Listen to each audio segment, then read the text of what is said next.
प्यारे दर्शकों नमस्कार। तारीख है आज 23 जून 2026, दिन मंगलवार, हिंदी तिथि शुद्ध ज्येष्ठ माह शुक्ल पक्ष नवमी।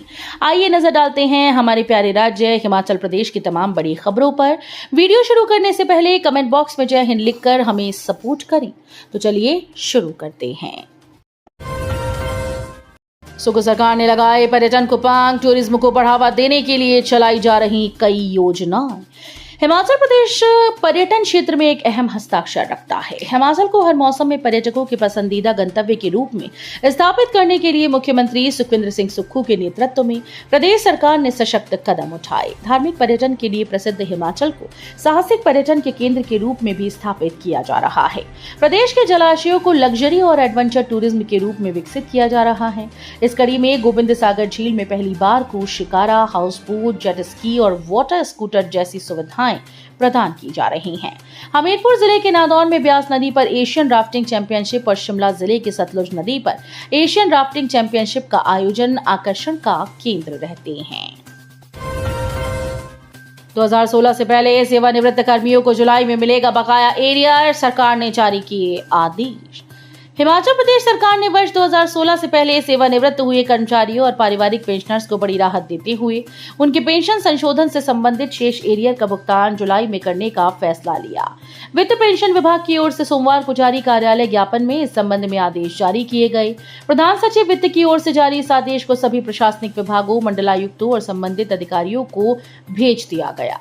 आदेश के अनुसार 1 जनवरी 2016 से प्रभावी पेंशन और पारिवारिक पेंशन संशोधन के तहत अब तक विभिन्न किश्तों में जारी किए गए एरियर के बाद बची हुई पूरी राशि जुलाई में जारी कर दी जाएगी। इसके साथ ही प्री 2016 पेंशनर्स और पारिवारिक पेंशनर्स के सभी लंबित एरियर का भुगतान 100% पूर्ण हो जाएगा और कोई बकाया शेष नहीं रहेगा।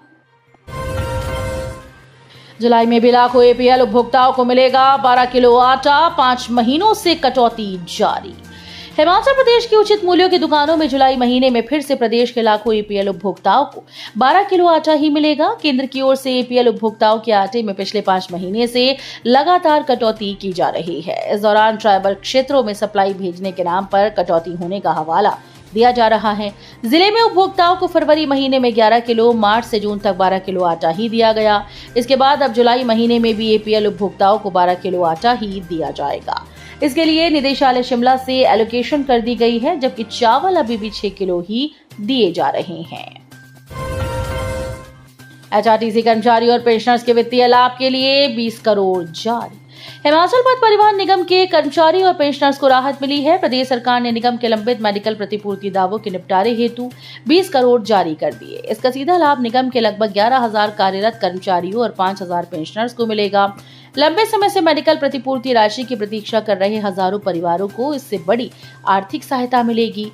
एचआरटीसी के कर्मचारियों की ओवरटाइम और अन्य मांगों को लेकर 25 जून से गाड़ियां न चलाने के अल्टीमेटम के चलते उप मुख्यमंत्री मुकेश अग्निहोत्री ने 23 मई को यूनियन के पदाधिकारियों की बैठक बुलाई है।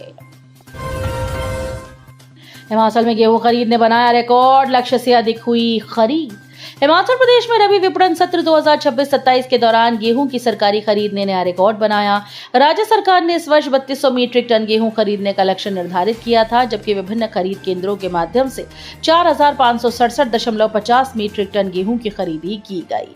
ये निर्धारित लक्ष्य का 143% है, यानी लक्ष्य से करीब 43% अधिक खरीद दर्ज की गई। सरकार ने किसानों से गेहूं की खरीद न्यूनतम समर्थन मूल्य 2,585 रुपए प्रति क्विंटल की दर से की।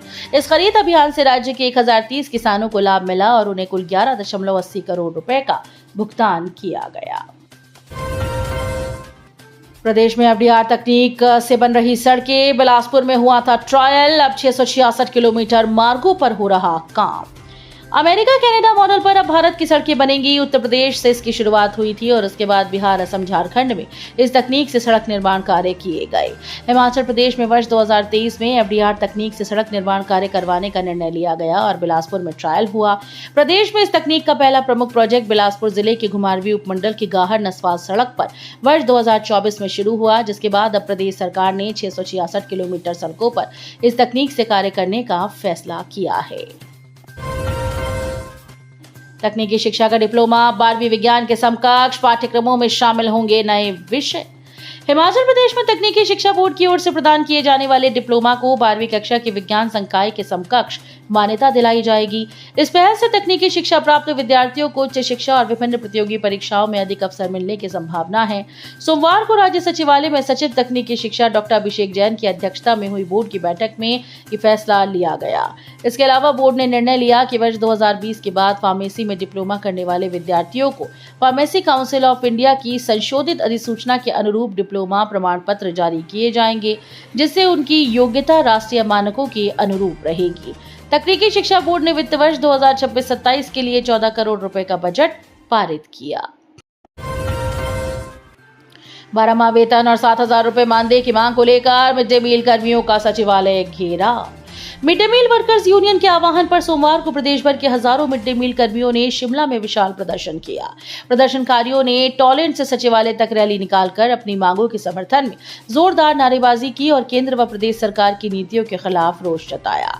रैली को संबोधित करते हुए सीटू के राष्ट्रीय सचिव डॉक्टर कश्मीर सिंह ठाकुर, राज्य महासचिव प्रेम गौतम, राज्य अध्यक्ष विजेंद्र बेहरा और राज्य कोषाध्यक्ष जगत राम ने कहा कि मिड डे मील कर्मियों ने अपने संघर्ष और एकजुटता के बल पर रोजगार और अधिकारों की रक्षा की।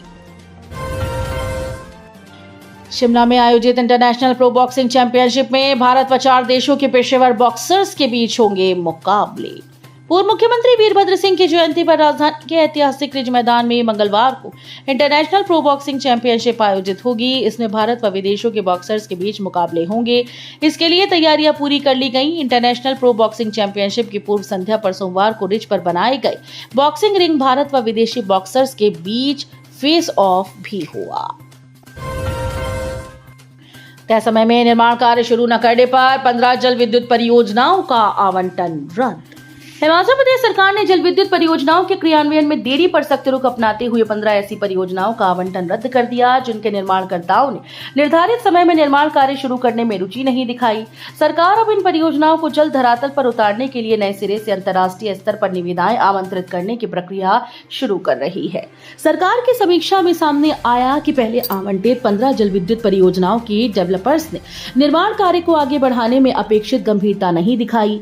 कई परियोजनाएं वर्षों तक कागजों में ही अटकी रहीं। ऐसे में सरकार ने इनका आवंटन रद्द करने का निर्णय लिया। जयराम ठाकुर बोले, शिक्षण संस्थान बंद करने की जगह छात्र संख्या बढ़ाई सरकार। नेता प्रतिपक्ष जयराम ठाकुर से सोमवार को रामपुर विधानसभा क्षेत्र के भाजपा नेता कौल नेगी के नेतृत्व में एक प्रतिनिधिमंडल ने मुलाकात कर ननखड़ी कॉलेज के विलय के फैसले को वापस लेने की मांग उठाने का आग्रह किया। प्रतिनिधिमंडल ने बताया कि ननखड़ी जैसे दूरस्थ क्षेत्र के विद्यार्थियों के लिए ये महाविद्यालय उच्च शिक्षा का प्रमुख केंद्र था। इसके बंद होने से सैकड़ों विद्यार्थियों, विशेषकर आर्थिक रूप से कमजोर परिवारों के बच्चों के सामने पढ़ाई जारी रखने का संकट खड़ा हो गया है। जयराम ने प्रतिनिधिमंडल की बात सरकार के समक्ष रखने का भरोसा दिलाया। रोहतांग समेत चोटियों पर बर्फबारी, कुल्लू चंबा में बारिश, राज्य में इतने दिन बरसेंगे बादल। हिमाचल प्रदेश के ऊंचाई वाले क्षेत्रों रोहतांग दर्रा समेत पांगी की ऊंची चोटियों पर सोमवार को बर्फबारी हुई। कुल्लू और चंबा जिलों के निचले इलाकों में जमकर बारिश दर्ज की गई। राजधानी शिमला में भी बादल छाए रहने के साथ बूंदाबांदी हुई। मैदानी जिलों में धूप खिली रही। जिला कुल्लू और लाहौल स्पीति में सोमवार को फिर से मौसम ने करवट ली। रोहतांग दर्रा और अन्य ऊंची चोटियों पर सुबह से रुक रुक कर बर्फबारी होती रही। निचले इलाकों में बारिश होने से मौसम काफी ठंडा हो गया। मंडी में दर्दनाक हादसा, खड़े ट्रक से भिड़ी नई बाइक, 22 वर्षीय युवक की मौत। हिमाचल प्रदेश में सड़क हादसे थमने का नाम नहीं ले रहे। ताजा मामला मंडी जिले से सामने आया, जहां पर एक बाइक सड़क किनारे खड़े ट्रक से जा टकराई। इस हादसे में बाइक सवार युवक की मौके पर मौत हो गई। वहीं इस घटना के बाद पूरे क्षेत्र में मातम का माहौल छा गया।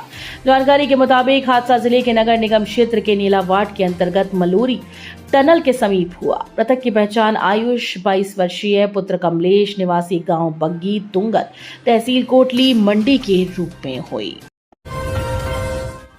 तो ये थी आज की फटाफट खबरें। हम मिलेंगे अगले बुलेटिन में, तब तक के लिए धन्यवाद। जय हिंद।